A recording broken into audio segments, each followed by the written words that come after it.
قال النبي صلى الله عليه وسلم নবী আমার হাদিস শরীফে জানিয়ে দিলেন, আল্লাহ নবী হাদিস শরীফে বললেন, ও আমার উম্মত জেনে রেখে দাও, তলাবুল ইলমি ফরিদাতুন আলা কুল্লি মুসলিমিনা আল মুসলিমা আও কামা ক্বালা আলাইহিস সালাম। আল্লাহ নবী বললেন, আবাল বনিতা, ছোট বড়, দরমিয়ান, কিশোর কিশোরী, প্রত্যেকের প্রতি কোরআন শিক্ষা করা ফরজ ফরজ ফরজ। আপনাকে কোরআন শিখতে হবে। কোরআন যদি আপনি না শিখতে পারেন, আল্লাহর ইবাদত আপনার কবুল হবে না।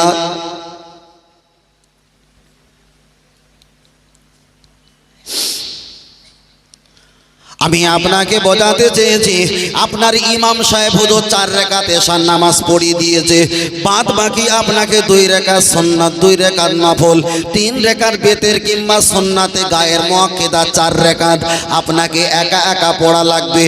আপনি যদি লেখাপড়া না জানেন, কোরআন যদি না জানেন, আপনার তো নামাজ হয়নি হয়নি হয়নি। ওই জন্য নবী বলেছেন, বাচ্চাকে প্রথম ইকরা, আগে পড়াও, আগে পড়াও, আগে পড়াও। আমরা যখন অজনসিয়াত করি, বাচ্চারা জলসায় মাহফিলে এসে হাজির হয়ে যায়। এখানে তো এদের বসা এখন শরিয়াতে জায়েজ নয়, তবে বসিয়েছো এটা ভালো ভালো ভালো। বাচ্চাকে নিয়ে জুম্মার দিন নামাজ পড়তে যান, ওদের প্রতি জুম্মার নামাজ এখন ফরজ হয়নি, কিন্তু নিয়ে গেছো এটা ভালো ভালো ভালো। বাচ্চাকে নিয়ে ইফতার খাওয়ানো হয়, আবার সেহরিতে জাগ্রত করা হয়, ওদের প্রতি রমজান এখন ফরজ হয়নি, তবে শিক্ষা দেওয়ার জন্য করিয়েছো এটা ভালো ভালো ভালো। বাচ্চাকে আপনি হজ পাকে নিয়ে যাও আল্লাহর কাবা বাইতুল্লাহ শরীফে, কিন্তু কাবা বাইতুল্লাহ শরীফে যখন নিয়ে চলে যাও, তখন আল্লাহর বান্দার প্রতি হজ কিন্তু ফরজ হয়নি, কিন্তু বান্দাকে যখন হজ পাকে নিয়ে গেছো, অবশ্যই ওটা ভালো ভালো ভালো। ভাই, আমার কথাগুলো খুব লজিক, খুব লজিক, মারাত্মক লজিক, আপনাকে বুঝতে ভালো করে। আল্লাহ আল্লাহ।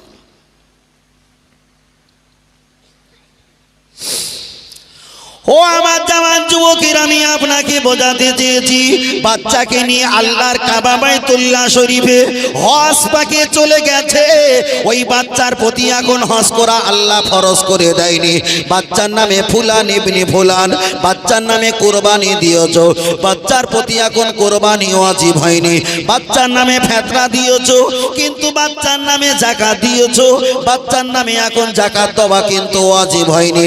যে বাচ্চার মিলাশোনা এখন জায়েজ নয়, যে বাচ্চার এখন মসজিদে যাওয়া জায়েজ নয়, যে বাচ্চার এখন হজ করা জায়েজ নয়, যে বাচ্চা রমজান মাসে রোজা রাখা জায়েজ নয়, এগুলো করিয়েছো ভালো ভালো ভালো ভালো। এগুলো হলো সব আল্লাহর চাকরি, আল্লাহর চাকরি। কিন্তু রসুল বলেছে, বাচ্চা যখন মায়ের কোল থেকে নিয়ে কবর পর্যন্ত ইলমে শিক্ষা করা ফরজ, তাহলে বাচ্চাকে নামাজ, রোজা, হজ, যাকাত, তাসবিহ, তেলাওয়াত, বাচ্চাকে আল্লাহর চাকরি দিয়েছো। বাচ্চা যদি কোরআন না পড়ে, লেখাপড়া যদি না জানে, আল্লাহর চাকরি করা কি সম্ভব হতে পারে? কেউ লেখাপড়া না জানলে আল্লাহর চাকরি হবে? এটা সাপোজ এখানে যারা আমরা বসে আছি, আমরা দোয়া কুনুত অধিকাংশ মানুষ জানি কি? জানি জানি না।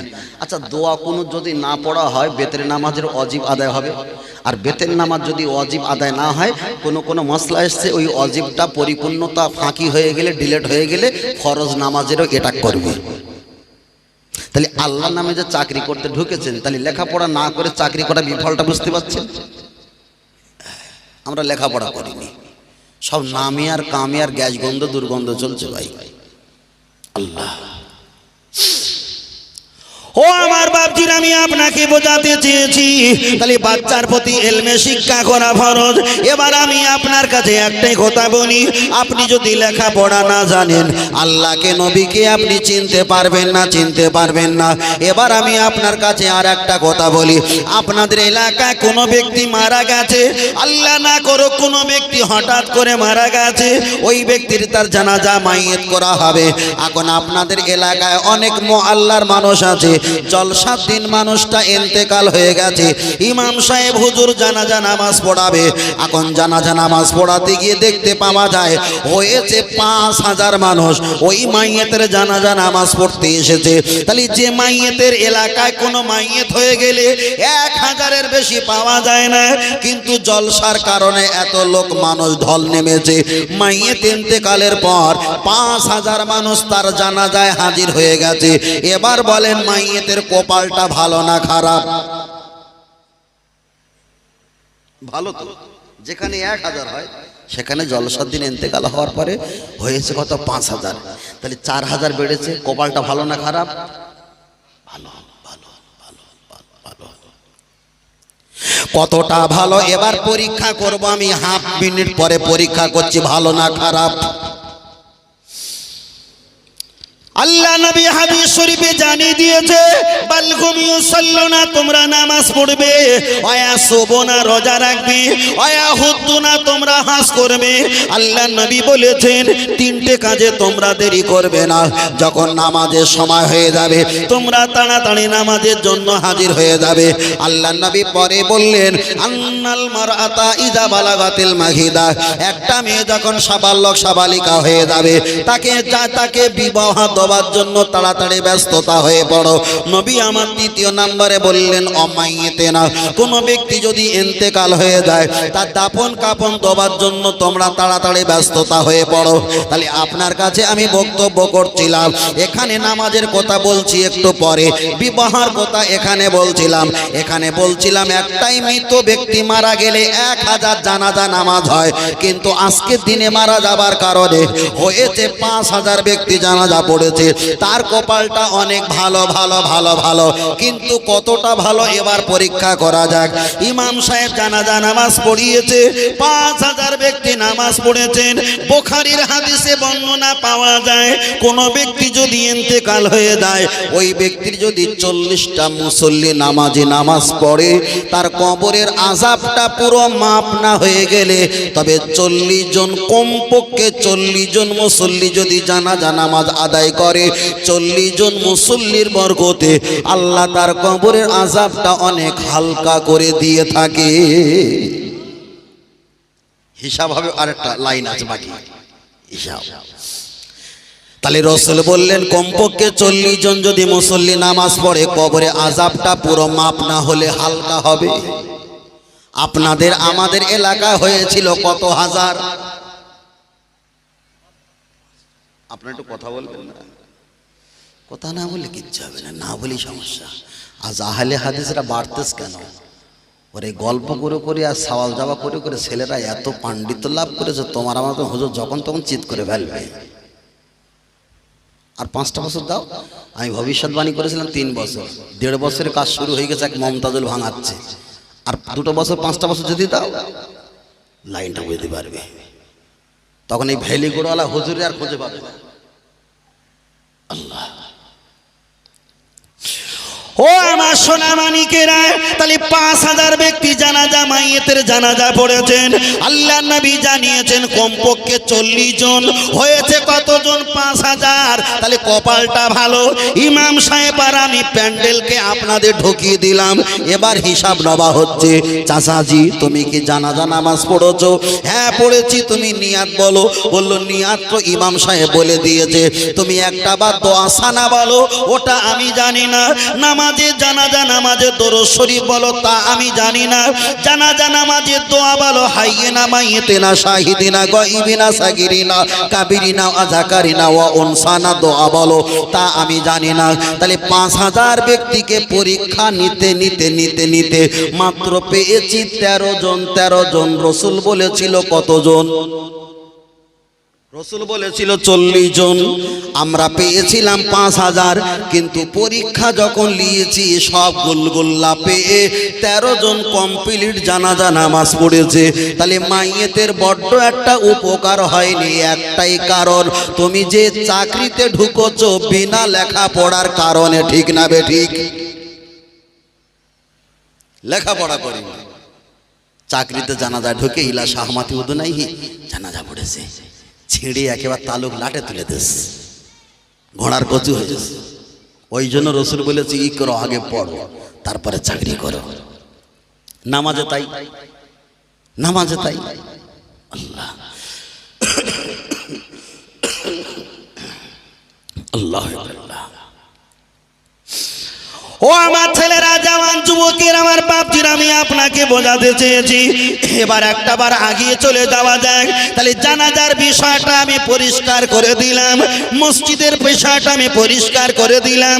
আপনার কাছে এবার আর একটা বলি, আল্লাহ নবীকে জিজ্ঞাসা করি, ইয়া রাসূলুল্লাহ, হাবিবাল্লাহ, হুজুর মফিজুল ইসলাম 24 পরগনা মফিজুল ইসলাম সাঁকটা থেকে এসে কোরআন হাদিসের কথা বলছিল, আর বারবার বলছিল তোমাদের চাকরি করার আগে লেখাপড়া করতে হবে। তাহলে লেখাপড়া সম্পর্কে আপনি একটাবার কথা বলেন। আল্লাহ নবী পাক জবানে বলেছেন, আমি ধর্ম প্রচার করার আগে আমি পাহাড়ে গিয়েছিলাম, ফেরেশতা জিবরিল আমাকে জড়িয়ে ধরে বললেন, ইকরা ইকরা ইকরা, নবী পড়ো পড়ো পড়ো পড়ো। আমি ছাত্র হয়ে গেলাম, আমার আল্লাহ আমার শিক্ষক হয়ে গিয়েছিল। আমি মুহাম্মদ সাল্লাল্লাহু আলাইহি ওয়াসাল্লাম, আমি লেখাপড়া করেছি, আমার শিক্ষক ছিল মহান আল্লাহ। জোরে বলেন সুবহানাল্লাহ। তাহলে আল্লাহ নবী লেখাপড়ার পক্ষে, চলেন আল্লাহকে জিজ্ঞাসা করা যাক, ইয়া রাব্বুল আলামিন। নবী তো জ্ঞানীদের পক্ষে, আবার নবীকে জিজ্ঞাসা করি, পৃথিবীর জমিনে আবু বকর, ওমর, ওসমান, আলী, তালহা, জুবাইর, আব্দুর রহমান বিন ওসাদ বিন আবু আক্কাস, আবু ওবায়দা বিন যায়েদ, আবু ওবায়দা বিন জাররাহ, শত শত হাজার হাজার সাহাবা ছিল, আপনি আবু বকর সিদ্দিককে এত ভালোবাসতেন কেন? আল্লাহ নবী বললেন, আবু বকরের ভিতরে ইলম আর জ্ঞান ছিল বলে আমি রাসূলুল্লাহ আবু বকরকে সবচাইতে বেশি ভালোবাসতাম। জোরে বলেন সুবহানাল্লাহ। তাহলে আল্লাহ নবী জ্ঞানী দেখে আবু বকরকে ভালোবেসেছেন। চলেন এবার আল্লাহর কাছে যাই। ইয়া রাব্বুল আলামিন, আপনি বলেন, আপনি রক্ত দেখে ভালোবাসেন না বংশ দেখে ভালোবাসেন না জ্ঞানী দেখে ভালোবাসেন? আল্লাহর কোরআন বিবরণ দিল, ইন্নামা ইয়াখশাল্লাহ মিন ইবাদিহিল উলামা। আমার বান্দা যারা জ্ঞানী তারা আমাকে ভয় করে, আর আমি আল্লাহ জ্ঞানী ওয়ালা বান্দাকে বড় ভালোবেসে থাকি। আর একটু জোরে বলেন সুবহানাল্লাহ। তাহলে আল্লাহ নবী জ্ঞানী ওয়ালা ব্যক্তি আবু বকরকে ভালোবেসেছিল। আল্লাহ বলেছেন, যারা জ্ঞানী আমি তাদেরকে ভালোবাসি, তারা আমাকে ভয় করে। তাহলে আল্লাহর কথা বললাম, নবীর কথা বললাম, আর একটা কথা বলি, আমাদের সকলের মুকুটমণি ফুরফুরার পীর আবু বকর সিদ্দিক রহমাতুল্লাহ আলাইহিকে জিজ্ঞাসা করা হয়, ও ফুরফুরার আবু বকর সিদ্দিক রহমাতুল্লাহ, আল্লাহ তো জ্ঞানীকে ভালোবাসে, দয়ার নবী আবু বকর জ্ঞানীকে ভালোবেসেছে, আপনি একবার বলেন রক্ত দেখে ভালোবাসেন না বংশ দেখে ভালোবাসেন? আমার ফুরফুরার পীর আবু বকর সিদ্দিক রহমাতুল্লাহ বলেছিল, আমার হাওড়া, হুগলি, মেদিনীপুর, 24 পরগনা, পুরুলিয়া, বাঁকুড়া, দিনাজপুর, আহমেদাবাদ, নাগপুর, কানপুর, শিলচর, গুয়াহাটি, তামাম রাজ্যে, দেশে, জেলায় অগণিত আমার মুরিদ ছিল। কিন্তু বসিরহাটে রুহুল আমিন রহমাতুল্লাহ আলাইহি, একেবারে পলিথিন দেওয়া ঘর, গায়ের চামড়া আমার আপনার মতো রং, রুহুল আমিন রহমাতুল্লাহ আলাইহি ফুরফুরা শরীফে যখন হাজির হয়ে যেত, আমি বংশ নয়, রক্ত নয়, কিছু নয়, ওর ইলম আর জ্ঞান দেখে আমি দাঁড়িয়ে যেতাম। তাহলে আল্লাহ জ্ঞানী দেখে ভালোবাসে, আমার আপনার দয়ার নবী জ্ঞানী দেখে ভালোবাসে, আমার আপনার পীর মাশায়েখ বসিরহাট হুজুরকে ইলম জ্ঞান দেখে ভালোবেসেছিল। তাই আমার বক্তব্য ছিল, বাবা আগে লেখা পড়ে জ্ঞানী হও, পৃথিবীর মানুষ তোমাকে দাম না দিলে মর্যাদা আমার আল্লাহ দেবেই দেবে। জোরে বলে, জ্ঞানী হতে হবে। ও বাপের নাম, মার নাম, খালার নাম, বড় সমন্দির ভাইরা ভাইয়ের, মেজের মধ্যে খালাতে বলে ভাইজির বড় ছেলে শ্বশুরের নাম, ও সব চলবে না, ওটা দুনিয়াবি, পরকালে ভোকাস।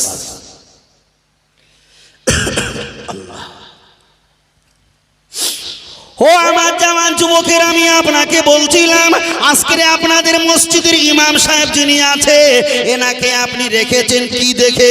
কটা বিঘা সম্পত্তি আছে, ওনার বাপ বেঁচে আছে না মারা গেছে, কত টাকার মালিক, না না কিছুই দেখে নয়, একটাই কোয়ালিটি দেখে, ছেলেটা হাফেজ না আলেম। তাহলে লেখাপড়া করেছে বলে আপনারা চাকরিতে ওনাকে বসতে দিয়েছেন, আমাকে দাওয়াত করেছেন, আমার কোনো রক্ত দেখেননি, কোনো বংশ দেখেননি, কোনো পরিচয় দেখেননি। আমি একটা আলেম হিসাবে আমাকে এখানে পোস্টিংয়ে দিয়েছেন। তাহলে পৃথিবীর জমিনে কোনো বংশ, কোনো আধ্যাত্মিক কোনো প্রয়োজন আমাদের ও সাইডে নাও থাকতে পারে, কিন্তু প্রথমে একটাই কোয়ালিটি হবে ইসলামের দিকে তাকিয়ে। তুমি আলেম না হাফেজ, তুমি যদি আলেম হও তোমার পক্ষে নবী, তোমার পক্ষে আল্লাহ, আর তোমার পক্ষেই তো পৃথিবীর ইমানদার। জোরে জোরে বলেন সুবহানাল্লাহ। যদি বলেন হুজুর আমি আলেম যদি না হয় তাহলে কি ভালোবাসা যাবে না? তাহলে চলেন আর একটা লজিক দেওয়া যাক। আমি মফিজুল ইসলাম 1 ঘন্টার জন্য আমি পীর হয়ে গেলাম, আপনারা মুরিদ হয়ে গেলেন। হাওড়া, হুগলি, মেদিনীপুর, 24 পরগনা, পুরুলিয়া, বাঁকুড়া, দিনাজপুর থেকে আপনারা বড় বড় গাড়িতে করে আমার দরবারে চলে এসেছো। একজন জিজ্ঞাসা করছে হুজুর আমি স্বপ্নেতে বিয়ে করেছি, এখন উনি কি স্ত্রী হবে কিনা? আমি যদি বলি আমি জানি না, আর একজন বলবে হুজুর আমি স্বপ্নেতে হজ করেছি, আমাকে হাজি বলা যাবে কিনা? আমি যদি বলি না বাবা আমি জানি না, তাহলে আগামী দিন আপনারা গাড়ি নিয়ে আমার দরবারে আসবে বলে কি মনে হয়? আসবে না। কেন? হুজুর যখন মূর্খ, দরবারে গিয়ে লাভ নেই। ওই জন্য আল্লাহর নবী বলেছেন তুমি ধর্মের আমির লিডার হবার আগে লেখাপড়া করতে হবে। কখন লেখাপড়া করতে হবে? মায়ের কোল থেকে নিয়ে কবরে যাওয়া আগ পর্যন্ত। জোরে জোরে বলেন সুবহানাল্লাহ। আমি যদি শুধু এই লজিকটা বলি, কত দর্জন হাদিস পড়তে হবে তার নেই ঠিক। শুধু ধর্মের নেতা লিডার হতে গেলে আপনাকে জ্ঞানী হতে হবে। একজন জিজ্ঞাসা করছে হুজুর তোমরা যে হাত তুলে মোনাজাত করো তা এটা কি হাদিসে আছে? তা তখন সেই হুজুর বলছে হাদিসে আছে কিনা আমি জানিনি, তবে আমার হুজুর করতো আমি করি। ভাই আপনার হুজুরকে আমার হুজুরকে ওই ব্যক্তিটা নাও মানতে পারে, এরকম আছে না নাই? সেটা তো দলিল না, দলিল হবে কোরআন আর হাদিস থেকে। সব জায়গা তো হুজুরের দোহাই চলে না। কোরআন আর হাদিস থেকে তুমি একটা দলিল দিতে পারলে না, বলছে আমার হুজুর করতো তাই আমি করি। তা তোর এস্তারে কি চুলকুনিতে লেখা থাকবে হাফেজ মাওলানা কারি, তাহলে ওটা আগে কাট। নাকি ভুল বলছি? তুমি চুলকুনিতে তুমি দিয়েছো হাফেজ মাওলানা কারি মুহাদ্দিস বেড়াচিত রহমাতুল্লাহ হাজার পদবি দিয়েছো, আর হাত তুলে মোনাজাত করা কোন হাদিসে রয়েছে তুমি বলতে পারো না। তুমি তখন হুজুরের দোহাই দেখাচ্ছ, ওগুলো আগে কাটা দরকার তো, ঠিক না ঠিক? আবার এস্তার উঁচু করে দেখে বাবা আমার নামটা উপরে দেওনি। সমাজ আল্লাহ আকবার। ও আমার সোনা মানিকের, আমি আপনাকে বোঝাচ্ছিলাম লেখাপড়া সম্পর্কে আপনার কাছে অনেকটা বলছিলাম। আপনাকে বারবার বলছি লেখাপড়া যদি না করেন ধর্ম পালন করতে পারবেন না। পৃথিবীর জমিনে হিন্দু, খ্রিস্টান, জৈন, পারাসি, শিখ, ইসাই, গুজরাটি, মারাঠি, কুচবিহারি, বিহারি, বাঙালি, তাম পৃথিবীর জমিনে যত ধর্মের মানুষ আছে, ধর্মগুরুরা ধর্ম করলে ওদের ধর্মটা হয়ে যায়। কিন্তু ইন্না দিনা ইনদাল্লাহিল ইসলাম, আল্লাহর কোরআন জানিয়েছে ইসলাম ধর্ম আমার কাছে মনোনীত ধর্ম। তোমাকে একা একা ধর্ম পালন করতে হবে। ইমাম সাহেব ফজরে 2 রাকাত পড়িয়ে দেবে, তার আগে 2 রাকাত সুন্নাত আপনাকে একা পড়তে হবে। ইমাম সাহেব 4 রাকাত জোহরের নামাজ পড়িয়ে দেবে, 8 রাকাত আপনার একা একা পড়তে হবে। ইমাম সাহেব আসরে 4 রাকাত পড়িয়ে দেবে, তার আগে সুন্নাতে গায়ের মক্কেদা আপনাকে একা একা পড়তে হবে। ইমাম সাহেব 3 রাকাত মাগরিব পড়িয়ে দেবে, বাদ বাকি 4 রাকাত আপনাকে একা একা পড়তে হবে। ইমাম সাহেব 4 রাকাত এশা পড়িয়ে দেবে, বাদ বাকি 13 রাকাত আপনাকে একা একা পড়তে হবে। ইমাম সাহেব আপনার শুধু ফরজ নামাজটা পড়িয়ে দেবে, আপনাকে তাশাহুদ পড়তে হবে, দোয়া সানা দোয়া কোনো সব পড়তে হবে। তার কারণ হলো আল্লাহ নবী বলেছেন লেখাপড়া হলো ইসলামের একটা বড় কন্ডিশন। আল্লাহ নবী হাদিস শরীফে বলেছে লা সালাতা ঈমানা, যার ভিতরে নামাজ নেই তার ভিতরে ঈমান আমল বলতে কিছু নেই। তাই আল্লাহ নবীকে মক্কা শরীফে যখন ভূমিষ্ঠ হয়েছিল, মক্কা শরীফে আমার আল্লাহ এত বরকত দিয়েছে, মক্কা শরীফে এত রহমত দান করেছে, যে নবীর ওসিলায় গাছের পাতাগুলো ছেড়েছিল, যে নবীর ওসিলায় কুয়ার পানিগুলো আল্লাহ বাহির করে দিয়েছে, যে নবীর ওসিলায় উটনি ঘোড়াগুলো সবাল হয়ে গেছে, সেই নবীর মায়ের বুকের স্থানে আমার আল্লাহ দুধ কেন দেয়নি? জবাব জবাব দাও, সেই নবীকে মক্কা থেকে তায়েফে মা হালিমার বাড়িতে গিয়ে কেন একটা মহিলার দুধ খেতে হবে? ওই মহিলাটা তো কাফের বেঈমান ছিল, তার বুকের দুধ আমার নবী কেন খাবে? এখানে একটা বড় লজিক হয়েছে। 24 পরগনায় বাংলা ভাষা, কলকাতার বাংলা 24 পরগনার বাংলার চাইতে কলকাতার বাংলা শ্রেষ্ঠ। হাওড়া হুগলি মেদিনীপুরে বাংলা ভাষা, কিন্তু কলকাতার বাংলা ভাষা শ্রেষ্ঠ। দেখা যায় বাংলাদেশের বাংলা, দিনাজপুর মালদা উড়িষ্যার বাংলা, কিন্তু কলকাতার শ্রেষ্ঠ বাংলা। মক্কা শরীফে আরবি, মদিনা শরীফে আরবি কথা, তায়েফে আরবি কথা, মরক্কোতে আরবি কথা, ফিলিস্তিনে আরবি কথা, দুবাইতে আরবি কথা, উপকূল সাগরে আরবি কথা, টেনানগরে আরবি কথা, কিন্তু সর্বভাষার শ্রেষ্ঠ ভাষা বাংলা ভাষা। যেমন কলকাতার ইন্টারন্যাশনাল বাংলা ভাষা, কিন্তু মক্কা মদিনায় হাজার জায়গায় আরবি জবান, কিন্তু শ্রেষ্ঠ জবানের ভাষা হলো তায়েফে ভাষা। আমাদের শ্রেষ্ঠ বাংলা যেমন কলকাতার বাংলা, মক্কা মদিনার শ্রেষ্ঠ আরবি হলো তায়েফের আরবি। তাই আল্লাহ নবীকে নিজের মায়ের বুকের স্থানে দুধটা বন্ধ করে দিয়ে মা হালিমার কোলে তুলে দিয়েছে। একদিকে মোহাম্মদ লেখাপড়া পরে শেখাবো, অন্তত সুন্দর ভাষাটা শিখে আসুক। তাই তায়েফে মা হালিমার কোলে আল্লাহ নবীকে তুলে দিয়েছে। আল্লাহ নবী তায়েফে গিয়ে স্পষ্ট পরিষ্কার পরিচ্ছন্ন ভাষা শিখে বাড়িতে যখন মানুষের সামনে কথা বলে, তারাই তো আমার নবীকে জ্ঞানী আর জ্ঞানী বলে ভয় করে থাকে। আরেকটু জোরে। নবীর কারণে এত বরকত, কিন্তু মা হালিমার দুধ খেয়েছিল, মা আমিনার দুধ, বুকের দুধ আল্লাহ কেন দেয় নাই? লেখাপড়া শিখছি মোহাম্মদ, একটু অপেক্ষা করো, অন্তত ভাষাটা শিখে এসো। তোমার ভাষা যদি খারাপ হয় লোকে তোমার মূর্খ বলবে। কথা বুঝতে পারিনি? আর মোহাম্মদ সাল্লাল্লাহু আলাইহি ওয়াসাল্লাম তায়েফে যখন গিয়েছে, স্পষ্ট পরিষ্কার ভাষা শিখে যখন এসছে, শিক্ষিত মানুষ বলছে এত সুন্দর ভাষা, পরিষ্কার, জানি না ছেলেটা খুব জ্ঞানী। আমার লজিক ছিল ধর্মের লেবার, ধর্মের দায়িত্ব হওয়ার মুহূর্তে আপনাকে জ্ঞানী হতে হবে। ওই যে হাম করেঙ্গা তাম করেঙ্গা, হাসি খুশি লাঠি ফাটি, একটা হাসির কৌতুক স্টেজ হয় না? জানে না তো, কিছু তো জানে না, কি করে মার্কেট ধরে রাখতে হবে। নেই কোনো কোরআন, নেই কোনো হাদিস, নেই কোনো লজিক, নেই কোনো বাস্তবিক, নেই কোনো উদাহরণ, নেই কোনো মাসালাল, কিছুই নেই। কিন্তু সমাজের মানুষ আমরা গিলে খাচ্ছি, কিচ্ছু হবে না, ফেলে গুড়ের পানি, রোগীও মরবে না, রোগও সারবে না।